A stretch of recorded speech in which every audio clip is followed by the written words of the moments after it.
जय हिंद छात्रों, आपका पुनः एक बार फिर स्वागत है ज्ञान गंगा एजुकेशन चैनल में। तो आइए जानते हैं बीएड द्वितीय वर्ष के अंतर्गत विषय है ज्ञान पाठ्यचर्या। ज्ञान पाठ्यचर्या के अंतर्गत हम जानने का प्रयास करेंगे कि पाठ्यचर्या के सांस्कृतिक आधार। ये हमारा मुख्य टॉपिक है, पाठ्यचर्या के सांस्कृतिक आधार। किस प्रकार एक संस्कृति है ना पाठ्यचर्या का आधार हो सकता है, इसके बारे में जानने का प्रयास करेंगे। साथ ही साथ उनके अंतर्गत और मुख्य जो पॉइंटें हैं है ना, उनको हम एक प्रकार से नंबरिंग कर दिए हैं कि किस प्रकार उनके पॉइंट है 1 2 3 4 5 6 7 है ना। तो इसको एक प्रकार से आप समझ लीजिए रूपरेखा है ना, प्रस्तावना आपको बता दे रहे हैं, एक प्रकार से रूपरेखा है। तो आइए चलते हैं। पहला पॉइंट क्या होगा, संस्कृति का अर्थ परिभाषा है ना। संस्कृति का अर्थ परिभाषा शायद आप कोर्स पिछले फर्स्ट ईयर में दिए होंगे, आप संस्कृति के अर्थ परिभाषा के बारे में जाने होंगे। लेकिन कोई बात नहीं, फिर एक बार हम पुनः फिर जानेंगे कि संस्कृति क्या है, उनकी अर्थ परिभाषा क्या हो सकते हैं। तो नेक्स्ट आइए, संस्कृति की विशेषता है ना, इनके बारे में जानेंगे कि संस्कृति वास्तव में है क्या है ना। संस्कृति की विशेषता क्या क्या होती है, इनके बारे में जानेंगे। बिना संस्कृति के हमारा पाठ्यचर्या क्या होगा है ना, तो जानने का प्रयास करेंगे। नेक्स्ट आइए, भारतीय समाज में विविधताएं, भारतीय संस्कृति की विशेषता। हमने इसके पहले संस्कृति की विशेषता के बारे में बात कही, अब यह है भारतीय संस्कृति की विशेषता है ना। भारतीय संस्कृति की वास्तविक विशेषता क्या क्या है, किस प्रकार एक भारतीय संस्कृति अपने आप में पूर्ण है ना, किस प्रकार लोगों को आपस में समन्वय बना करके रखती है, इनके बारे में भी जानेंगे। नेक्स्ट है भारतीय समाज में विविधता है, जिस प्रकार भाई भाई में विविधता है ना। एक जगह के स्थान के लोगों में विविधता पाई जाती है, जातिगत विविधता पाई जाती है ना, परंपरागत विविधता पाई जाती है, धार्मिक विविधता पाई जाती है। ठीक उसी प्रकार है ना भारतीय समाज में भी विविधता पाई जाती है कि किस प्रकार भारतीय समाज के लोग आपस में है ना विविधता अर्थात अलग अलग अंतर पाया जाता है, तो उनको जानेंगे। नेक्स्ट है पाठ्यचर्या। पाठ्यचर्या संस्कृति का वाहक के रूप में किस प्रकार एक पाठ्यचर्या संस्कृति को आगे ले जाती है, इनके बारे में जानेंगे है ना। आगे मतलब विकास की ओर ले जाती है पाठ्यचर्या, इसके बारे में जानेंगे।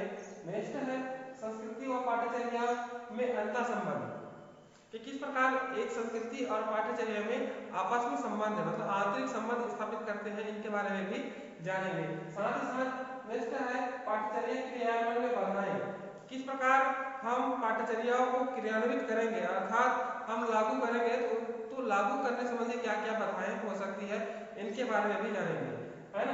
तो शुरुआत करते हैं हम प्रस्तावना से। तो प्रत्येक पाठ्यचर्या की प्रस्तावना होती है। तो प्रस्तावना, मनुष्य एक सामाजिक प्राणी है, समाज में रहता है, समाज में वह उचित जीवन यापन करने के लिए उनको विद्यालय की आवश्यकता है, और विद्यालय वह जाता है, तो विद्यालय जाता है तो वह कुछ पुस्तकों को पढ़ता है ना, पाठ्यक्रम को पढ़ता है, और उनसे जो ऊपर होता है वह कहलाता है पाठ्यचर्या। अर्थात पाठ्यचर्या ही यह निर्देशित करता है कि बच्चों के लिए किस प्रकार के पाठ्यक्रम और विषय वस्तु होने चाहिए है ना। पाठ्यचर्या ही यह निर्देशित करता है कि किस प्रकार बच्चों के लिए पाठ्यक्रम और विषय वस्तु होने चाहिए, उनको क्या क्या उनके लिए उपयोगी है। और साथ ही साथ पाठ्यचर्या यह निर्धारित करता है कि हम संस्कृति के किन किन मुख्य अंगों को पाठ्यचर्या में स्थान दें और हमारी संस्कृति को फलने फूलने का अवसर प्रदान करें। इस प्रकार है ना पाठ्यचर्या के नीति निर्माताओं ने इस प्रकार उन्होंने अपना विशेष योगदान दिया है कि संस्कृति को किस प्रकार वह यहाँ से वहाँ आगे बढ़ाया जा सकता है ना, फलने फूलने का अवसर दिया जा सकता है। साथ ही साथ क्या क्या बाधाएं आ सकती है संस्कृति को पाठ्यचर्या में रखने पर है ना, तो इन सारे मुद्दों के बारे में विस्तार से जानेंगे। तो आइए चलते हैं, आइए जानते हैं संस्कृति का अर्थ। तो संस्कृति देखा जाए एक प्रकार से, तो यह संस्कृति है वो संस्कृत भाषा से लिया गया है, संस्कृत भाषा से लिया गया है ना। और ये संस्कृत और संस्कृति ये दोनों संस्कार से बने हैं, संस्कृत और संस्कृति दोनों संस्कार से बने हैं, जिसका अर्थ होता है कृत्यों और अनुष्ठानों को संपन्न करना है ना, कृत्यों और अनुष्ठानों को संपन्न करना। आप सभी जानते हैं कि भारतीय समाज में विभिन्न प्रकार की परंपराएं होती है ना, उन परंपराओं को क्या करते हैं हम संपन्न करते हैं, है ना। तो क्या होता है वही हमारा संस्कृति कहलाता है ना। जैसे कि वैवाहिक संस्कृति, प्रत्येक समाज की अपनी अपनी क्या होती है, विवाह संबंधी संस्कृति होती है ना। उन संस्कृति को क्या करते हैं, संपन्न करते हैं, है ना, संपन्न करते हैं, इसी को बोलते हैं संस्कृति। वास्तविक में देखा जाए तो संस्कृति को धीरे धीरे लागू करने से, पाठ्यचर्या में लागू करने से क्या होता है, वह और अधिक फलता फूलता है। फलने फूलने से क्या होता है, वह और अधिक परिमार्जित अर्थात शुद्ध होता है।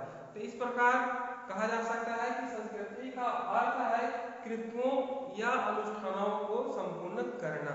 भारतीय समाज में अलग अलग क्या होती है, संस्कृति पाई जाती है, और उन संस्कृति को क्या करती है, वह संपन्न करती है। ठीक है, ये हो गया आपका संस्कृति का अर्थ। आइए जानते हैं संस्कृति की परिभाषा, कि संस्कृति को किस प्रकार हम परिभाषित करते हैं।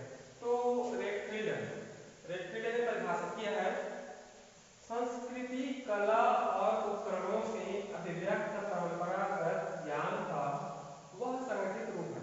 अब यहाँ पर कहा गया कि संस्कृति कला और उपकरणों से अभिव्यक्त परंपरागत ज्ञान का वह संगठित रूप है जो परंपरा के द्वारा संगठित होकर मानव समूह की विशेषता बन जाती है ना। जो परंपरा के द्वारा अर्थात जो हमारी संस्कृति के द्वारा संगठित होकर मानव समूह के लिए विशेषता बन जाती है। कहने का तात्पर्य यह है कि जो हम कला और उपकरणों का प्रयोग करते हैं, है ना, और उस ज्ञान को और आगे बढ़ाते हैं, तो वह और अधिक संगठित हो जाती है ना, और मानव के लिए वह एक प्रकार से क्या बन जाती है, विशेषता बन जाती है, उनके लिए उपयोगी बन जाती है ना। तो इस प्रकार रेटफील्ड महोदय ने कहा है। ठीक है, नेक्स्ट आइए।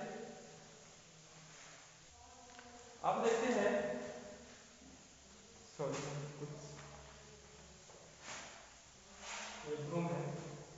ब्रूम और सैंडली की संस्कृति के बारे में क्या कहा है, उन्होंने कहा कि संस्कृति को सामाजिक विरासत के रूप में स्वीकार किया जाता है ना। जो हमारी संस्कृति है ना, उसको सामाजिक विरासत के रूप में स्वीकार किया गया है या जाता है ना। बहुत सारी हमारी जो परंपराएं हैं, है ना, कलाएं हैं, है ना, वह हमारी संस्कृति का एक अभिन्न हिस्सा है ना। तो उन सारे हिस्सों को क्या कहा गया है, सामाजिक विरासत अर्थात हमारे समाज की धरोहर के रूप में स्वीकार किया गया है ना। धरोहर है, मान के चलिए, जो हमारी संस्कृति है, जिनका हम उपयोग करते हैं, है ना, जो हमारे व्यवहार में लागू होता है, उन सारे संस्कृतियों को हम क्या करते हैं, हमारे समाज में उपयोग करते हैं। तो उन्होंने सही कहा है कि संस्कृति सामाजिक विरासत के रूप में क्या किया गया है, स्वीकार किया गया है, और हम स्वीकारते भी हैं बहुत सारे संस्कृतियों का, और हम नए नए संस्कृतियों को अपनाते भी हैं, है ना। और हमारी संस्कृतियों में कुछ गलत है या कुछ कमी है, तो उनमें हम सुधार भी करते हैं। तो इस प्रकार संस्कृति में क्या होता है, सुधार भी होता है। ये हो गया।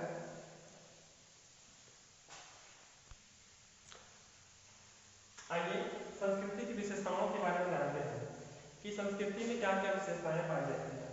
तो सबसे पहले संस्कृति मानव निर्मित है। कहने का तात्पर्य है कि कोई भी संस्कृति मानव के अभाव के बिना उनका निर्माण होना दुर्लभ है।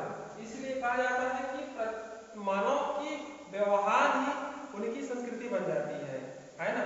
जैसे कि बहुत सारे उन्होंने परंपराएं आज के क्षेत्र में देखा जाए तो पहले गणेश को स्थापित नहीं करते थे, उनकी पूजा के लिए स्थापित नहीं करते थे, लेकिन आज वह हमारी संस्कृति का क्या हो गया, अभिन्न अंग बन गया। इस प्रकार कह सकते हैं कि जो संस्कृति है वह मानव निर्मित है। आइए और थोड़ा जानते हैं, जैसे कि एक बढ़ाई है ना, कुछ बना रहा है, तो उसे देख कर क्या होता है, आने वाली जो पीढ़ी भी उनको अपनाते हैं, अर्थात वैसे ही मतलब वस्तु बनाते हैं या और अन्य वस्तु बनाते हैं। तो इस प्रकार कर सकते हैं वो हमारी संस्कृति हो गया, और हम उनको क्या कर रहे हैं, निर्माण कर रहे हैं, अर्थात बना रहे हैं। आइए दूसरा, सीखना। प्रत्येक मनुष्य संस्कृति को जन्म से प्राप्त नहीं होता, है ना। जन्म के बाद ही उसको क्या करता है, प्राप्त होता है, उनको ग्रहण करता है ना, है ना। और तो वो ग्रहण कैसे करता है, सीख कर ही प्राप्त होता है। हमारे व्यवहार के द्वारा हम क्या करते हैं, उसको प्राप्त करते हैं। एक प्रकार से देखा जाए तो प्रत्येक समाज की अपनी अपनी क्या होती है, संस्कृति होती है।